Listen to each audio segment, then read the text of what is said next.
வணக்கம். விவசாய பெருமக்களுக்கு வணக்கம், பெண்களுக்கு வணக்கம், பொடிசு சிறுசு பெருசு நீங்க கூடி இருக்கிற எல்லாருக்கும் வணக்கம்.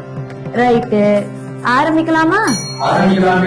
2021 வருஷத்துல வைகையும் காவேரியும் ஓடுற செந்தமிழ்நாட்டுல ஒரு நரியும் நரியோட கொழுந்தும் விடியல் தரோன்னு சொல்லி அரைய நிலை ஏறினாங்க. தமிழ்நாட்டுல தமிழர்களுக்கு 70% வேலை தர்றோம், நீட்டு தேர்வு ரத்து செய்யறோம், விவசாய கடன் தள்ளுபடி பண்றோம், கல்வி கடன் தள்ளுபடி செய்யறோம், இப்படி எல்லாம் தரோன்னு சொன்னீங்களே, செஞ்சீங்களான்னு மக்கள் கேக்குறாங்க. கேப்பாங்கல்ல, செஞ்சாங்களா? செஞ்சாங்களே. சரிப்பா, ஊழல் செஞ்சாங்க. மணல் கொள்ளை செஞ்சாங்க. மணல் கொள்ளையுமா? டாஸ்மாக் ஊழல், போதைப் பொருள் பட்டுவாடா, விவசாய தற்கொலை, கட்டுமான கடவுடான்னு எல்லாம் செஞ்சாங்க. கிழிஞ்சி போச்சு. பாலம் எல்லாம் இடிஞ்சு விடுது, பால் பாக்கெட் விலை ஏகுறது, பள்ளிக்கூடம் எல்லாம் போதை மூட்டமாகுது, ரத்தம் கொதிக்குது, ரத்தம் ஆறு ஓடுது. நாசமா போச்சு. பால் குடிக்கிற குழந்தையில இருந்து பால் ஊத்த போற கூனி கிழவி வரைக்கும் தமிழ் மக்கள் எல்லாம் காரி துப்புறாங்க.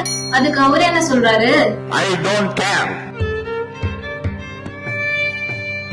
இதுக்கு அப்புறமுமா மக்கள் இவங்க உருட்டுகளையும் திருட்டுகளையும் பார்த்துட்டு சும்மா இருப்பாங்க? ஊரே கேக்குது, சொன்னீங்களே செஞ்சீங்களான்னு. கேப்பாங்கல்ல. ஏ தகப்பா, சொன்னீங்களே செஞ்சீங்களா?